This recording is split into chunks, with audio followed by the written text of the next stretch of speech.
Hello dear students, Tiwari academy में आप सभी लोगों का स्वागत है। मेरा नाम है राहुल और आज के इस कंप्लीट वीडियो लेक्चर में हम डिस्कस करेंगे ऐसे राइटिंग के बारे में, जो कि काफी इंपॉर्टेंट टॉपिक है। ऐसे राइटिंग को सबसे पहले हम जानेंगे कि एक्चुअल में ऐसे राइटिंग होता क्या है, फिर हम कुछ एग्जाम्पल्स देखेंगे। उससे हमारे माइंड के अंदर क्लैरिटी आएगी, हम ऐसी राइटिंग को किस तरीके से लिख सकते हैं।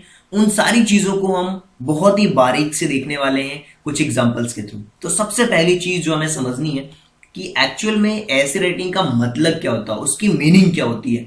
किसी भी चीज की जब हम मीनिंग को समझ जाते हैं, चीजें हमारे लिए काफी आसान हो जाती हैं। फिर हम धीरे धीरे करके उन चीजों के जो कॉन्सेप्ट्स हैं उनको समझते हैं, फिर हमारे लिए ऐसी राइटिंग करना काफी आसान हो जाता है। अगर हम ऐसी राइटिंग के बारे में बात करें तो ऐसे को लिखना एक कला होती है, एक आर्ट होता है। और जो ओरिजिनल जो कॉम्पोजिशन होता है किसी भी चीज से रिलेटेड, उसको एक बेस्ट वे में रिप्रेजेंट करना, ये आप कह सकते हैं कि अगर कोई पर्सन अपने रिटन एक्सप्रेशन को बहुत बेटर वे में एक्सप्लेन कर रहा है, इसका मतलब उसकी थॉट प्रोसेस बहुत ही क्लियर है किसी भी टॉपिक को लेकर के। तो हम कह सकते हैं कि जो ऐसे होता है ये कहीं ना कहीं इसके अंदर बहुत सारे पैराग्राफ्स होते हैं, जो कि हर पैराग्राफ एक दूसरे से रिलेट होता है, एक टॉपिक से रिलेटेड होता है। हम अपने आइडियाज, अपने ओपिनियन उन पैराग्राफ्स के अंदर रखते हैं। कभी भी ऐसी राइटिंग को लिखने से पहले आपको उसकी आउटलाइन को प्रिपेयर करना होगा कि सबसे पहले आपको इंट्रोडक्शन देना है, फिर उसके बाद उसका ब्रीफ देना है, फिर उसके बाद उसकी समरी देना है, फिर उसके बाद उसके एडवांटेज देने हैं, फिर उसके बाद जो उसका सोल्यूशन है वो प्रोवाइड कराना है। जब आप एक आउटलाइन प्रिपेयर करते हैं, आपके लिए ऐसे को लिखना उतना ही आसान हो जाता है। हमेशा कहा जाता है कि आप अपने आइडियाज को बिल्कुल आउटलाइन के रूप में लिखिए, फिर उसे एक सब्जेक्टिव रूप देने का कोशिश करिए। उससे क्या होता है, जो भी आपके गैप्स होते हैं उस कंप्लीट एसे को फिल करने के लिए, वो सारी चीजें फिल हो जाती है। उसके बाद आप गैप अप को फिल करके जैसे आपके पास आउटलाइन होती है, चीजें आपको क्लियरली समझ आने लगती है। तो एक चीज तो हमें बहुत बेटर वे में और अच्छी तरीके से समझ आ चुकी है कि ऐसे लिखना एक तरीके का आर्ट होता है, राइट। राइटिंग ऐसे इज एन आर्ट, राइट। और यहां पे हम किसी भी टॉपिक्स के ऊपर अपने एक्सप्रेशन को रिटन फॉर्मेट में लिखते हैं, जिसमें हमारे ओपिनियंस, हमारे आइडियाज जो होते हैं उनको हम एक्सप्रेस करते हैं। इन्हीं सारी चीजों को कहा जाता है ऐसे राइटिंग। अब ऐसे राइटिंग अलग अलग चीजों के ऊपर बेस्ड होती है। सबसे पहले हम समझते हैं डिस्क्रिप्टिव ऐसे क्या होता है। देखिए, डिस्क्रिप्टिव ऐसे का मतलब होता है किसी प्लेस के बारे में, किसी थिंग्स के बारे में, किसी एनिमल से रिलेटेड कोई चीज हो उसके बारे में, एक्सेट्रा। ऐसी बहुत सारी चीजें होती हैं जिसपे डिस्क्रिप्टिव ऐसे लिखा जा सकता है। देखिए, कुछ में एक डिस्क्रिप्टिव ऐसे जो आप देख पा रहे हैं, a visit to historical building. एक हिस्टोरिकल बिल्डिंग है जिसके बारे में आपको बताना है। ये कोई प्लेस हो सकती है, कोई थिंग्स हो सकती है। इसमें कुछ आउटलाइंस दी हुई हैं। इन आउटलाइंस का यूज करके, चाहे वो मैग्निफिकेंस बिल्डिंग लिखा हुआ है, फुल मून लाइट लिखा हुआ है, इन सारे वर्ड्स को यूज करके आपको एक ऐसे रेडी करना, उसको तैयार करना है। तो देखिए, इन अब विजिट है हिस्टोरिकल बिल्डिंग। अब ये जो हिस्टोरिकल बिल्डिंग है, वहां पे आप विजिट करने के, उसके बारे में आपका क्या एक्सपीरियंस रहा, आपके क्या ओपिनियंस हैं, क्या आइडियाज आप वहां पे आपने सीखा, ये जो कुछ वर्ड्स है इसको कनेक्ट करके जो भी उस पैराग्राफ से रिलेटेड, उस ऐसे से रिलेटेड जो भी गैप अप है, उन्हें आप फिल कर सकते हैं।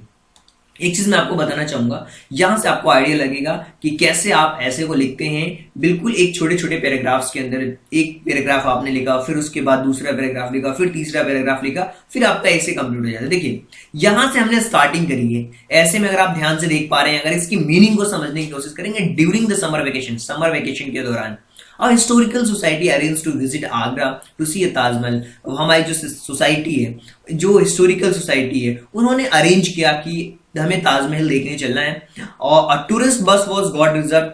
टूरिस्ट बस को कंप्लीटली रिजर्व किया गया था। We had a safe and comfortable journey to Agra. हमने सेफ और कंफर्टेबल जर्नी आगरा की शुरुआत की। It was a full moon light. देखिए, मैंने आपको बताया था कि ये जो वर्ड है इनको यूज करना है। फुल मून लाइट का मतलब, नाइट का मतलब क्या होता है, बिल्कुल एंजॉय वाली रात, एकदम चांदनी रात की तरह थी वो। व्हेन वी रीच्ड देयर, जैसे हम वहां पे पहुंचे, अब यहां से अब देखिए, ये पूरा इंटरेस्ट बना हुआ है इस कंप्लीट ऐसे को लिखने के टाइम पे, और आप अपना एक्सपीरियंस शो कर रहे हैं। The Taj is a magnificent buildings made by white marble से बनी हुई है। It is situated on the bank of river Yamuna. Yamuna नदी के किनारे ये बना हुआ है। It was build by emperor Shahjahan in memory of his beloved wife. जो शाहजहां की मेमोरी है, शाहजहां ने अपनी जो वाइफ है उनकी याद में मुमताज की याद में बनाया था Mumtaz Mahal. 20,000 laborers worked 22 years to build it। यहाँ पे करीब 22,000 जो लेबर थे उन्होंने काम किया, 22 ईयर्स लग गए इसको बिल्ड करने में। ये सारी चीजें हैं, आप देख सकते हो कि किस तरीके से इन सारी चीजों के ऊपर जो आपका जो एक्सपीरियंस है उसको आप बता रहे हो एक डिस्क्रिप्टिव ऐसे के through. The main gateway to the Taj is 3 storied building. यहाँ पे 3 स्टोरी बिल्डिंग है, ये मेन गेटवे है। It stand on a platform of red stone, ये रेड स्टोन के प्लेटफॉर्म पे बना हुआ है। वहां पे अब आप उसके जो भी स्ट्रक्चर्स हैं उनके बारे में बता रहे हो।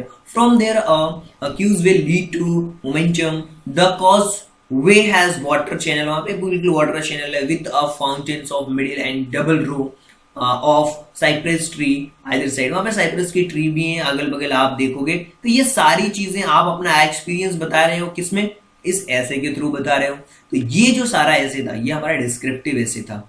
अब इसके बारे में और भी चीजें हैं, यहाँ पे आप देख सकते हो, समझ सकते हो। जैसे जैसे आपका एक्सपीरियंस रहा उस कंप्लीट जर्नी के दौरान आप उसको यहाँ पे लिख सकते हो। There is a big white dome, वहां पे एक बिल्कुल वाइट डोम था। डोम का मतलब होता है गुंबद। In a middle with 4 stately minarets, right, 4 minarets थे। On its 4 sides verses only the holy Quran graved on wall, जो कुरान था वो लिखा हुआ है वॉल के ऊपर। Visitors come to see and Taj read from every stone the story of true love of queen. यहाँ पे एक बिल्कुल सच्ची प्यार की कहानी है जो कि उनकी रानी थी उनकी याद में बनाया गया था। The beautiful building surrounded by garden है, यहाँ पे आसपास गार्डन है। आप यहाँ पे देख सकते हैं लिखा हुआ the Taj looks beautiful at any time, हमेशा ये ब्यूटीफुल आपको दिखेगा। But night it's no doubt it's a sight to see, it's glitters to moonlight. यहाँ पे एक बिल्कुल रात जो नाइट का व्यू है यहाँ पे और प्यारा लगता है। Place of silver, the Taj is indeed the loveliest work to art of the whole world. ये पूरा सबसे एक लविएस्ट वर्ड था, वर्क था इसको बनाने में। It is a poem is stone, it is one of the 7th wonder of the world, ये 7वां अजूबा भी है तो ये वर्ल्ड का। तो ये सारी चीजें हैं, आप देख सकते हो, समझ सकते हो। इसी तरीके से मैं आपको समझाने की कोशिश करता हूँ। नैरेटिव टाइप के भी कुछ ऐसे लिखे जाते हैं, ये तो हमने देखा डिस्क्रिप्टिव टाइप। अब हम बात करते हैं नैरेटिव टाइप। नैरेटिव का मतलब होता है ऐसा ऐसे जहां पे कोई स्टोरी है, कोई इवेंट है। फॉर एग्जांपल आपने एक ऐसी चीज को नरेट कर रहे हैं कि आपकी ट्रेन की जर्नी कैसी रही, एक कोई फायर एक्सीडेंट हो गया उसके बारे में आप बता रहे हैं, कोई फंक्शन को नरेट कर रहे हैं या कोई प्लेस विजिट करने गए, ये भी नैरेटिव के अंदर आ जाता है। किसी की बायोग्राफीज हो गई, हिस्टोरिकल इवेंट्स हो गए, कोई सा इंसिडेंट, कोई घटना घटी, एक्सीडेंट्स हुआ, कुछ जर्नी हो गई, ये सारी की जो चीजें हैं वो नैरेटिव ऐसे के अंदर आती हैं। इसको भी हम एक प्रैक्टिकल एग्जांपल्स के थ्रू समझने की कोशिश करेंगे। इससे क्या होगा, बहुत सारी चीजें क्लियर होगी। देखिए एक बस स्टैंड का सीन है, इसको नरेट करना आपको। यहाँ पे कुछ वर्ड्स दिए हुए हैं, इन वर्ड्स का यूज करना है और आप अपने ऐसे को बहुत बेटर वे में एक्सप्लेन भी कर सकते हैं। देखिए ये हमारा ऐसे नंबर 2 है। अब यहाँ पे मैंने आपको बताया था एक बस स्टैंड का सीन। अब जहां पे लिखा हुआ है सबसे पहली लाइन में अगर आप ध्यान से देखो तो a bus stand presents a very lovely and busy scene. आप कोई सी भी बस स्टैंड पे चले जाओ, वो एक बिजी सीन होता है और बहुत प्यारा भी होता है। यहाँ पे एक पर्सन एक जगह से दूसरी जगह पे जाता है, कोई ह्यूमन के फेसेस पे फैशन होता है। Last Sunday I went to see off my friend at the bus stand. Last Sunday में गया अपने फ्रेंड को छोड़ने के लिए, वहां पे देखने के लिए। बस स्टैंड पे there was a great rush, वहां पे बहुत रश था, बहुत भीड़ थी। बसेस और अराइव एंड डिपार्टिंग, बसेस आ रही थी, जा रही थी कुछ buses. The buses for Delhi are not at arrive, Delhi की जो बस थी वो अभी तक नहीं पहुंची थी। So we had to wait, हमें वेट करना था वहां पे। तो ये जो सारा एक्सपीरियंस है उस जर्नी का वो कंप्लीटली यहाँ पे बता रहा है, जो भी पर्सन वो बता रहा है। अब यहाँ पे देखिए और भी चीजें इसके बारे में लिखी जा रही है कि there was a great rush of passengers, they were waiting for their buses, there was a lot of rushing, pushing, shouting, wrangling everywhere, सब लोग चिल्ला रहे हैं, ये यहाँ चलना है, वहां चलना है। The ladies were sitting in groups, कुछ लेडीज ग्रुप में बैठी हुई हैं, बच्चे खेल रहे हैं यहाँ वहाँ।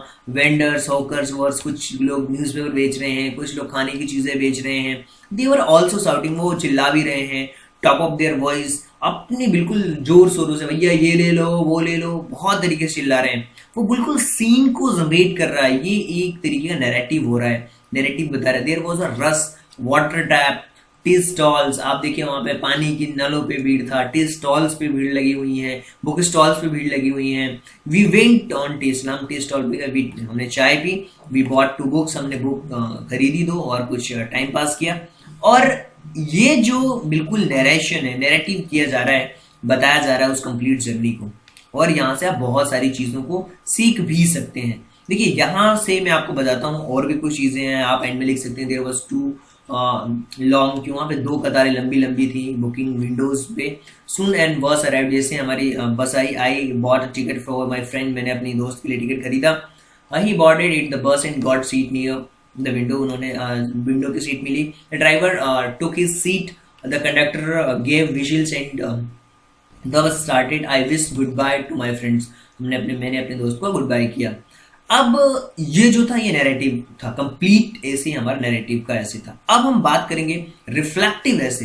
देखिए रिफ्लेक्टिव ऐसे क्या हो सकता है, ये कोई ऐसी चीज हो सकती है, ऐसा कोई आइडिया हो सकता है जो पब्लिक के सब्जेक्ट के ऊपर हो। जैसे कि हमने बोल दिया ऑनेस्टी के ऊपर आपको बताना है, दोस्ती के ऊपर आपको बताना है, पंक्चुअलिटी के ऊपर आपको बताना है, डाउरी सिस्टम के ऊपर आपको बताना है, फैमिली प्लानिंग के बारे में आप क्या सोचते हैं, आपका रिफ्लेक्शन क्या है, आप क्या सोचते हैं, आपके विचार क्या हैं, राइजिंग जो महंगाई बढ़ रही है उसके ऊपर आपकी क्या राय है, न्यूज़पेपर के बारे में आप क्या समझते हैं, हैबिट्स को आप क्या समझते हैं, हॉबीज, एजुकेशन, पॉवर्टी, ये रिफ्लेक्टिव ऐसे कैटेगरीज में आते हैं जो कि एक पब्लिक की सब्जेक्ट के ऊपर डिपेंड करता है कंप्लीटली हमारा ऐसे। जैसे कि एक बहुत ही सिंपल सी चीज है हॉबी में सबकी अलग अलग हॉबी होती है, ये भी एक रिफ्लेक्टिव है। आपका क्या विचार है, आपकी हॉबी क्या है, तो एक्टिविटी क्या, आपने क्या करते हो, क्या चीज आपको पसंद है, ये कुछ आउटलाइंस दी हुई है। इस आउटलाइन के बेसिस पे, इन वर्ड्स के बेसिस पे हम एक और ऐसे को समझने वाले हैं जो कि हमारा कंप्लीटली रिफ्लेक्टिव ऐसे होने वाला जो कि पब्लिक इंटरेस्ट में ज्यादातर होता है। देखिए अगर हम बात करें हॉबीज की, तो एक बहुत ही इंपॉर्टेंट पार्ट होता है लाइफ का, और हमारे रूटीन वर्क के अलावा जो भी हमारी हॉबीज होती हैं उनको हम करते हैं, इससे हमारा माइंड और बॉडी दोनों फ्रेश होता है। और हॉबी एक एक्टिविटी टेकन ऑफ द लैश, जो भी खाली समय होता है उसमें हम ये काम करते हैं। It is taken up to change and pleasure, time is not wasted. आप अपनी हॉबी को ये नहीं समझते हो कि ये टाइम वेस्ट हो रहा है, इट इज यूजली एम्प्लॉयड, आप कह सकते हो। Different people for different hobbies, सारे लोगों के लिए अलग अलग हॉबीज होती हैं। कुछ लोगों को पेंटिंग करना बहुत अच्छा लगता है, वो बिल्कुल घंटों घंटों तक पेंटिंग करते हैं। अब यहाँ पे लिखा हुआ है एक जर्नी जो शेयर की जा रही है। I am a student, I spend about 6 hours at school में 6 घंटे लगभग बिताता हूँ। आई गेट मेंटली टायर्ड, मैं बहुत मेंटली रूप से थक जाता हूँ।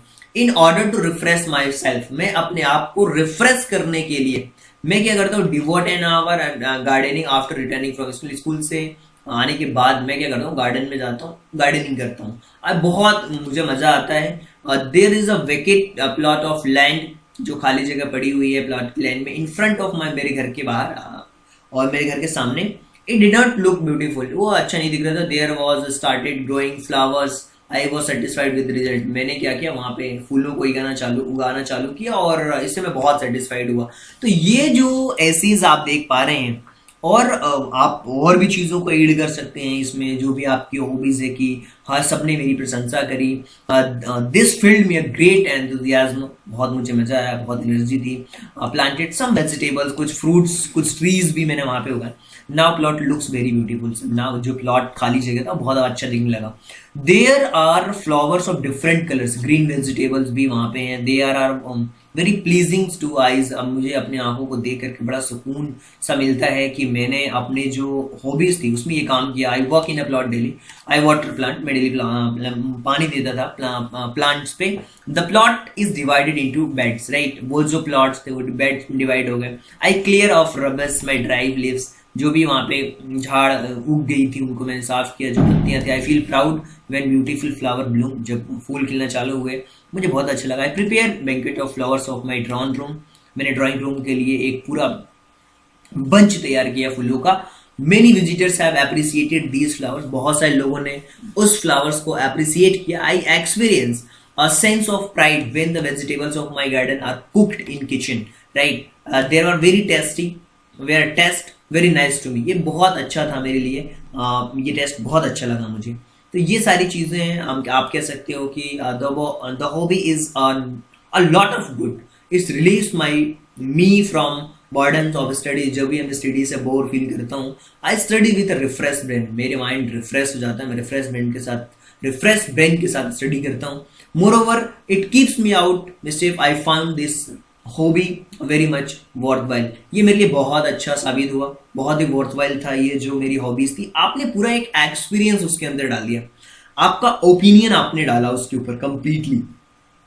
कुछ ऐसे होते हैं जो एक्सपोजिटरी होते हैं, इसमें क्या होता है, कुछ एक्सप्लेनेशन होता है, कुछ सब्जेक्ट होते हैं, जैसे कि साइंटिफिक टॉपिक हो गया, अब उसमें आप क्या बताएंगे, इलेक्ट्रिसिटी हो गया, कंप्यूटर हो गया, टेलीविजन हो गया, रेडियो हो गया, इस तरीके के टॉपिक्स, लिटरेरी के टॉपिक्स होते हैं, न्यूज़पेपर, बुक्स, इंस्टीट्यूशंस में, इंडस्ट्रीज, ऑक्यूपेशंस, सेंसस से रिलेटेड आप क्या चीजों को समझते हैं, ये कंप्लीटली एक्सपोटरीज एसेज होते हैं, एक्सपोजिटरीज एसेज होते हैं। इनमें हम एक्सप्लेनेशन देते हैं किसी चीज से रिलेटेड, किसी सब्जेक्ट से रिलेटेड, जो नई चीजें, नई टेक्नोलॉजी है, इन सारी चीजों के ऊपर। देखिए कुछ प्रैक्टिकल एग्जांपल्स के थ्रू मैं आपको बताने वाला हूँ। टेलीविजन, अब देखिए टेलीविजन एक बिल्कुल ट्रेंडिंग टॉपिक है, एक तरीके से आप कह सकते हैं, और इसके ऊपर आप काफी चीजों को समझा भी सकते हैं। आप क्या देख रहे हैं, क्या एक्सपीरियंस आपने किया, उसको आपको लिखना है।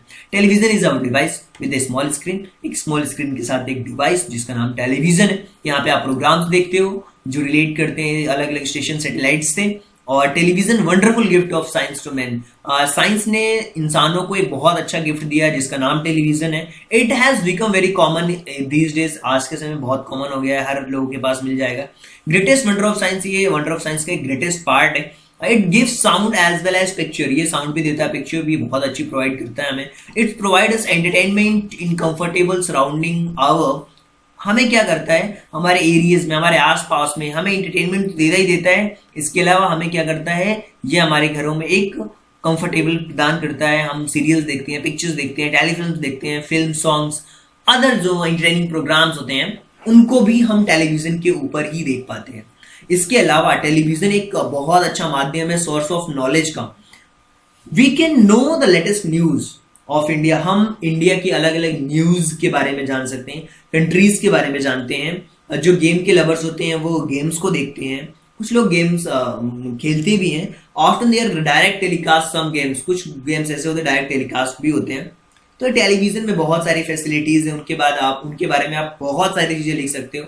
आप लिख सकते हो कि इसके एडवांटेज भी है, इसके डिसएडवांटेज भी, but television it's at some disadvantage also. It's a bad effect on the eyes of children, ये हमारे बच्चों के जो चिल्ड्रेन है उनकी आंखों पे बहुत बुरा असर डालता है। It play havoc with the younger generation और they become addicted to TV, ये जो यंगर जनरेशन है टीवी के एडिक्टेड होती जा रही है। TV access to everything is bad, किसी भी चीज का ज्यादा मात्रा में यूज बुरा है। So some people call its idiot box also, कुछ लोग इसे इडियट बॉक्स भी कहते हैं। अब देखिए यहाँ पे आप मोबाइल फोन्स को ले सकते हैं, इंटरनेट को ले सकते हैं, हर एक जो आपका एक्सपोर्टरीज जो एसेज हैं आप जिसमें एक्सप्लेन करना चाहते हैं उन चीजों को लिख सकते हैं। कुछ ऐसे होते हैं जो इमेजिनेशन के ऊपर बेस्ड होते हैं, जैसे कि इमेजिन कर सकते हो केवल, जैसे कि आप if I were a millionaire, अगर मैं मिलेनियर होता तो क्या होता, द स्टोरी ऑफ पिक्चर, एक पिक्चर की स्टोरी, राइट। इसी तरीके से कह सकते हो कि यार if I were the prime minister, अगर मैं प्राइम मिनिस्टर होता तो क्या करता। आप अगर आप प्राइम मिनिस्टर होते तो क्या करते, ये इमेजिनेशन है, आप प्राइम मिनिस्टर हो नहीं लेकिन आप बता रहे हो कि अगर मैं ये चीज होता तो ये चीज करता। अब ये इस तरीके के भी ऐसे भी आते, इसे हम कहते हैं इमेजिनेशन ऐसे। अब यहाँ पे देखिए कुछ पैराग्राफ्स यहाँ पे मैंने लिखे हुए ताकि आपको मैं समझा सकूं अच्छी तरीके से। I wish I were prime minister of India, मेरी ये इच्छा है कि अगर मैं प्राइम मिनिस्टर होता। I know the prime minister is not a bed of रोज, ये ऐसा नहीं है कि बिल्कुल, ये आप कह सकते हो कि बिल्कुल जैसे गुलाब बिछे हुए आपके बेड पे, उतना आसान नहीं है। What will be my priorities, मेरी प्रायोरिटीज क्या होंगी। In the first place I focus on the reduction of illiteracy ignore by the promoting adult education. बहुत सारे लोग जो वो बता रहे हैं कि अगर मैं प्राइम मिनिस्टर होता तो जो इलिटरेसी है, जो असाक्षरता है हमारे देश में, जो कि अडल्ट एजुकेशन है जिसको इग्नोर किया जा रहा है, उसको मैं प्रमोट करता।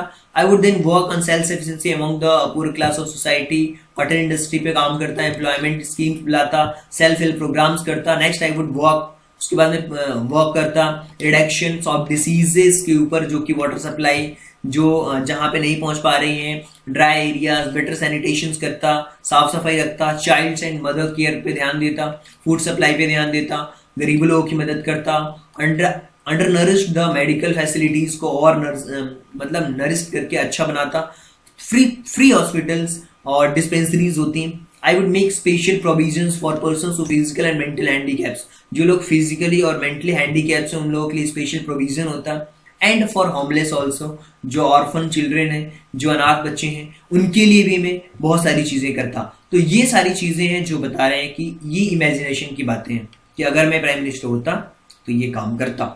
इसके अलावा और भी बहुत सारी चीजें हैं। चाइल्ड लेबर के ऊपर, जो बॉन्डेड लेबर है उसके ऊपर बैन करता मैं, कोर्ट सेटअप करता हर तालुका में जहाँ पे जस्टिस होती, लोगों को विक्टिमाइज करता है। It will be very important work for me, ये मेरे बहुत इंपॉर्टेंट वर्क होते हैं, इनको मैं प्रायोरिटीज में रखता। ये जो कंजर्वेशन है वाटर का, जो फॉरेस्ट की वेल्थ है उस पर ध्यान देता, इन्वायरमेंट को चेक करता, पोल्यूशंस को रिड्यूस करने की कोशिश करता, जो अलग अलग इंडस्ट्रीज के थ्रू हो रही हैं डेवलपमेंट पे काम करता, नेचुरल रिसोर्सेज को बढ़ावा देता। Finally I would dedicated my life to improvement of quality of education.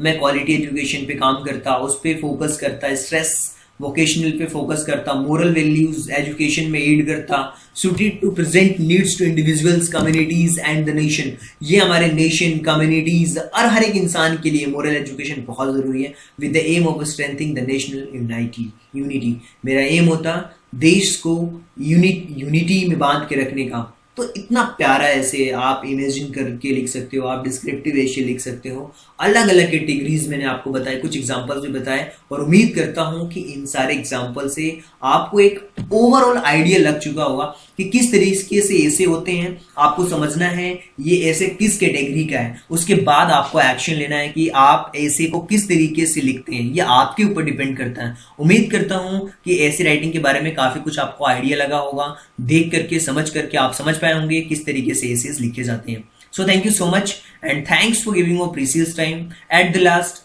God bless you. Thank you so much.